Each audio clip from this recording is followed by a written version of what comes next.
और देखिए, इस दौरान अमित शाह ने एक और बड़ा बयान दिया है। बड़ा बयान ये कि पीओके पर, जी हां, भारत का हिस्सा है पीओके और भारत के हिस्से पर पाकिस्तान ने कब्जा करके रखा है। पीओके में जो भी हिंदू मुसलमान हैं वो हमारे भाई हैं, भारत के लोग हैं, कहा जा रहा है। पीओके पर अमित शाह का बड़ा बयान। पीओके का हर व्यक्ति भारतीय है, पीओके के हिंदू मुसलमान सभी भारतीय हैं। हमारी जमीन पर पाक ने कब्जा कर रखा है, कब्जा खाली कराना हमारा लक्ष्य है। तो देखिए, पीओके को लेकर यह बड़ा बयान दिया और क्या कुछ कहा है, जरा सुनाते हैं आप सबको। भारतीय जनता पार्टी की सरकार का ये फर्म मानना है और देश की पूरी संसद का मानना है कि पाक ऑक्यूपाई कश्मीर भारत का हिस्सा है और ये हकीकत है, ये हमारा हिस्सा है, भारत का हिस्सा है। और मैंने अभी अभी एक इंटरव्यू में कहा है कि वहाँ के मुसलमान भाई भी हमारे हैं, वो भूमि भी हमारी है, पाकिस्तान ने हथिया दी। यानी अब नेक्स्ट टारगेट वो है कि हमने जी किसी भी तरीके से जो हर भारतीय का वो टारगेट है, हर कश्मीरी का वो टारगेट है, बिल्कुल सिर्फ होम मिनिस्टर का नहीं। और इस बीच एक और बड़ी खबर इसी से जुड़ी बड़ी खबर है कि 370 पर अमित शाह ने बयान दिया। उन्होंने कहा कि 370 हटा तो जम्मू कश्मीर की जनता में भ्रांति फैलाई गई। जम्मू कश्मीर में आर्टिकल 370 हटने के बाद शांति आई है। ये बड़ी बात अमित शाह ने कही है। इस वक्त की बड़ी खबर आपको बता दें, 370 हटने के बाद जम्मू कश्मीर में शांति आई। अमित शाह ने यह भी कहा कि जम्मू कश्मीर से आतंकवाद खत्म हो गया है, जम्मू कश्मीर में पत्थरबाजी जीरो हुई है, ये कहा है अमित शाह ने। और साथ ही कहा कि जम्मू कश्मीर में टूरिज्म बढ़ा है। जरा सुनिए गृह मंत्री अमित शाह ने क्या कुछ कहा। जम्मू कश्मीर में धारा 370 की आड़ में अलगाववादी विचार को एक विचारधारा बनाकर जम्मू कश्मीर के युवाओं को आतंक के रास्ते पर घसीट दिया गया, जिसका पाकिस्तान ने दुरुपयोग किया और जम्मू कश्मीर में 40,000 से ज्यादा युवा विगत 4 दशक में मारे गए। आज जम्मू कश्मीर शांति की ओर आगे बढ़ा है, टेररिज्म खत्म हो रहा है, 2 दरबार की परंपरा समाप्त हो चुकी है, पत्थरबाजी लगभग नहीं जीरो हो चुकी है, भ्रष्टाचार रोकने के लिए एंटी करप्शन ब्यूरो बन चुका है, जनता का पैसा जनता के पास पहुंच रहा है, पठानकोट की नाका परमिट समाप्त हो चुकी है। 33 साल के बाद आज जम्मू कश्मीर के अवाम रात्रि के शो में भी सिनेमा में पिक्चर का लुत्फ उठा रहे हैं।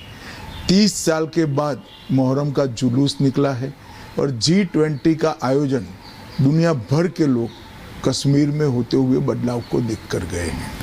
तो बहुत समय के बाद, लगभग 35 साल के बाद, जम्मू कश्मीर की जनता आज शांति का माहौल का अनुभव कर रही है, विकास इनके घर तक पहुंचा है और आतंकवाद से आगे निकलकर हर घर तिरंगा हो या फॉर्मूला 4 कार रेसिंग हो या लाल चौक पर तिरंगा फहराना हो, अमरनाथ यात्रा में 4.5 लाख लोग का यात्रियों का आना हो और जम्मू कश्मीर में कुल मिलाकर एक साल में 2 करोड़ 10 लाख यात्री आना हो। ये सारी चीज़ें जम्मू कश्मीर में नए बदलाव की शुरुआत है। युवाओं को रोजगारी मिल रही है और मैं आगे बताऊंगा, हर व्यक्ति को इसका फायदा मिला है। और अगली बड़ी खबर पश्चिम बंगाल से जुड़ी हुई आ रही है। दिलीप घोष ने जो नोटिस मिला उसका जवाब दिया और कहा कि इसका आधिकारिक जवाब भी दूंगा क्योंकि मेरी सीएम से कोई लड़ाई नहीं है, पारिवारिक लड़ाई नहीं है। ये मेरा बयान जो था ये राजनीतिक तौर पर था। तो बड़ी खबर आपको बता रहे, दिलीप घोष पश्चिम बंगाल के सांसद और इस बार भी चुनाव लड़ रहे हैं। उन्होंने टिप्पणी की थी ममता बनर्जी पे, जिसके बाद उन्हें नोटिस भेजा गया, लेकिन अब वो बयान दे रहे कि इसका आधिकारिक जवाब दूंगा।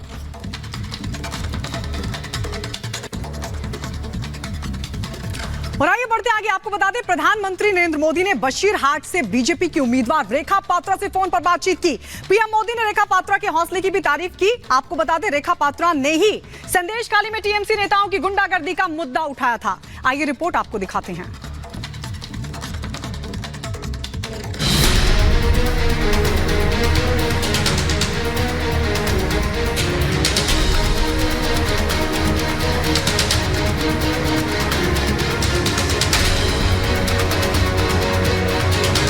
एक टिकट देके तो हमें जमींदारी पूरे तरफ से निभाएंगे।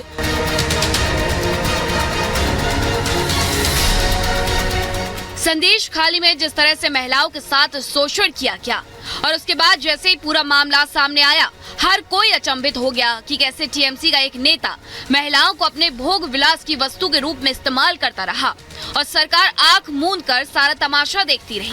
सच सामने आया तो बवाल मच गया। महिलाएं चीख चीख कर कहती रही कि उनके साथ क्या हुआ, लेकिन फिर भी ममता सरकार ने आंख कान सब बंद कर रखे थे। जो महिलाएं शिकायत करने जाती थी उनसे कहा जाता था कि जाकर आरोपी शाहजाद शेख से लिखित में लाओ कि शिकायत लिखी जाए। टीएमसी सरकार ने महिलाओं की बस आवाज दबाई। संदेश खाली में जो अत्याचार हो रहा है माँ बहन के साथ, सब माँ बहन के साथ हम लड़ेंगे और माँ बहन अपने अपने के लिए लड़ रही है और उनका लड़ाई आगे जाए ये कोशिश मैं करूंगी। लेकिन बीजेपी ने न केवल इन महिलाओं की आवाज सुनी बल्कि इन्हें आवाज भी दी कि मुखरता से अपनी बात समाज ही नहीं देश के सामने रख सके। बीजेपी की 5वीं लिस्ट रविवार रात सामने आई तो सबकी नजर थी संदेश खाली की बशीरहाट सीट पर कि किसे मौका मिलेगा और इस सीट पर बीजेपी ने मौका दिया संदेश खाली की पीड़िता रेखा पात्रा को। आप एक बड़ा दायित्व निभाने जा रही है, इस समय कैसा लग रहा है? बहुत अच्छा लग रहा है और आपका हाथ मेरे सर पे है, मेरा संदेश खाली का माँ बहन के सर पे आपका हाथ, आप तो हमारे लिए भगवान समान है। लग रहा है राम जी हमारा साथ है और राम जी का हाथ हमारा सर पे है। ऐसा है, इन माताओं बहनों का हाथ मेरे सर पे है। रेखा जी, मुझे आपका मैसेज मिला था, मैं यथासंभव कोशिश करता हूं कि बीजेपी कार्यकर्ताओं से बात करता रहूं।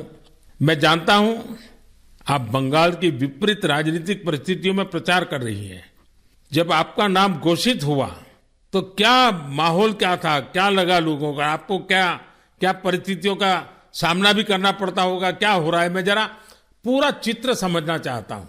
हमारी साथ जो दुर्घटना घटी थी, हम तो बहुत दुर्भाग्यशाली, हम संदेश खाली का माँ बहन नहीं है, पूरा बसीरहाट लोकसभा का जो माँ बहन है सब एक समान ही अत्याचारी तो हुई है और हमारी साथ जो हुई उनकी तो जेल हुई, ईडी की हाथ चला गया और हम चाहती है उनकी सजा मिले। और हाँ, हमारा इधर जो 2011 साल से वोट हम इलेक्शन नहीं दे पाई, हम चाहती है पूरा सुरक्षा के साथ वोट दे पाए।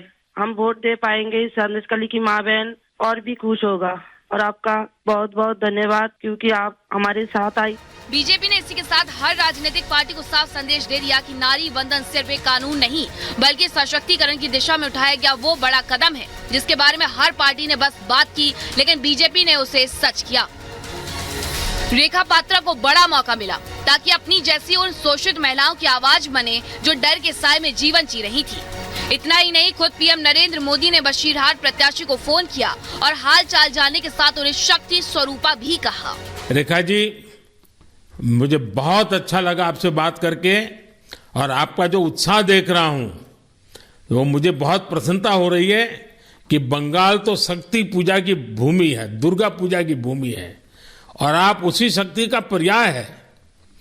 आप जिस मेहनत से, जिस हिम्मत से काम कर रही है वो बड़ी बात है।